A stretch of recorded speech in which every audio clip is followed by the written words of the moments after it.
ধর্ম যার যার, বড় মা সবার। হ্যালো এভরিওয়ান, সকাল সকাল স্নান করে রেডি হয়ে নৈহাটির বড় মায়ের দর্শনের জন্য এবং পুজো দেওয়ার জন্য আমরা বেরিয়ে পড়েছি। আমরা এখন সোদপুর স্টেশনের দিকে যাচ্ছি। সোদপুর স্টেশন থেকে মাত্র 10 টাকায় নৈহাটি জংশনের টিকিট কেটে নিয়েছি। এরপর আমরা 1 নম্বর প্ল্যাটফর্মে ট্রেনের জন্য অপেক্ষা করছিলাম। কিছুক্ষণ পরেই আমাদের ট্রেন চলে আসলো। আমরা শান্তিপুর লোকালে যাব। সকাল সকাল স্টেশনটা বেশ ফাঁকাই ছিল। এটা হলো শান্তিপুর লোকাল, এটা করে আমরা নৈহাটি যাব।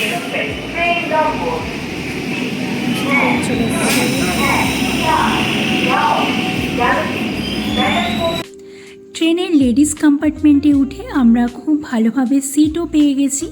আর মাত্র 30 মিনিটসের মধ্যে আমরা নৈহাটি জংশনে পৌঁছে গেছি। 3 নম্বর প্ল্যাটফর্মে ট্রেনটা দাঁড়িয়েছিল। এরপর এসকেলেটর দিয়ে আমরা ওভারব্রিজে উঠে গেলাম। সেখান থেকে 1 নম্বর প্ল্যাটফর্মের দিকে আমরা হেঁটে হেঁটে স্টেশনের বাইরে বেরিয়ে আসলাম। তারপর নিয়েছিলাম একটা রিক্সায় উঠে গেছি। 1 নম্বর প্ল্যাটফর্ম দিয়ে বেরিয়ে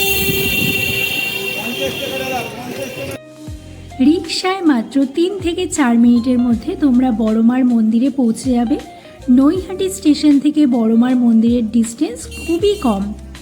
সকাল সকাল রিক্সা দিয়ে যখন যাচ্ছিলাম, রাস্তার দুপাশে প্রচুর দোকান দেখতে পেলাম, যেখানে বড়মার পুজোর ডালা বিক্রি হচ্ছিল। সকাল থেকেই ভক্তরা দেখো বড়মার পুজো দেওয়ার জন্য মন্দিরের দিকে এগিয়ে যাচ্ছে। দেখো দুদিকেই প্রচুর ডালার দোকান রয়েছে। এছাড়া এখানে তোমরা বড়মার ফটো ফ্রেমের দোকান অনেক পেয়ে যাবে।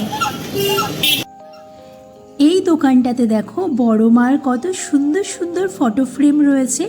তোমরা ছোট সাইজ থেকে মাঝারি সাইজ, বড় সাইজের ফটো ফ্রেম অল্প দামে পেয়ে যাবে। দেখো মাত্র 3 থেকে 4 মিনিটের মধ্যে আমরা কিন্তু মন্দিরে চলে আসলাম। এরপর মন্দিরের সামনের এই গলির প্রথম দোকানটা থেকে আমরা বড়মার পুজো দেওয়ার জন্য ডালা নিয়ে নিলাম। দেখো কাকুটা কি সুন্দর ডালাটা সাজিয়ে দিচ্ছিল।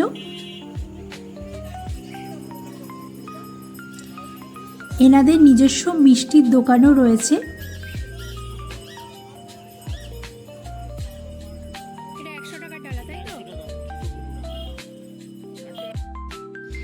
এই দোকান থেকে ডালা নিয়ে আমরা আমাদের জুতো এই দোকানে রেখে বড়মার মন্দিরের দিকে এগিয়ে চললাম। তোমরা যে দোকান থেকে ডালা নেবে ওনারাই জুতো রাখার ব্যবস্থা করে দেন। সেদিন বড়মার মন্দিরে ভক্তদের প্রচুর ভিড় ছিল। আমরা লাইনে দাঁড়ানোর জন্য এগিয়ে চলেছি। এই যে আমি লাইনে দাঁড়িয়ে পড়েছি। লাইন ভালো এগোচ্ছে, তাড়াতাড়ি প্রায় 1000 জনের পেছনে মনে হয় লাইনে দাঁড়িয়ে।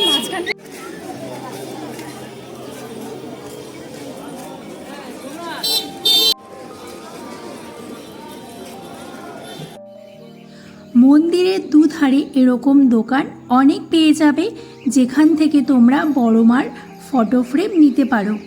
এই দাদা ভাইদের দেখো, ওনারা ডন্ডি কাটছিলেন।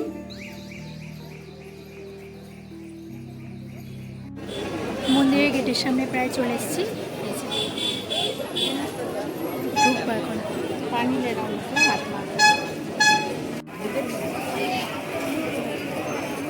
বেশিক্ষণ কিন্তু লাইন দিতে হয়নি, এত লোক হলে, তাই না? 30 মিনিটস। এরপর আমরা লাইন অনুযায়ী মন্দিরের ভেতরে প্রবেশ করছি।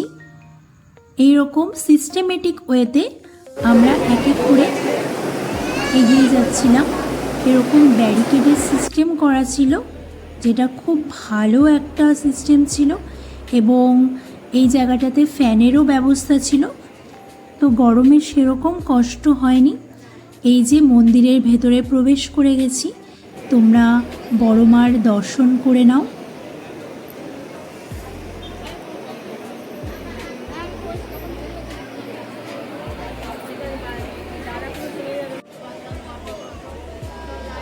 এরপর আমাদের পুজো দেওয়ার পালা চলে আসলো।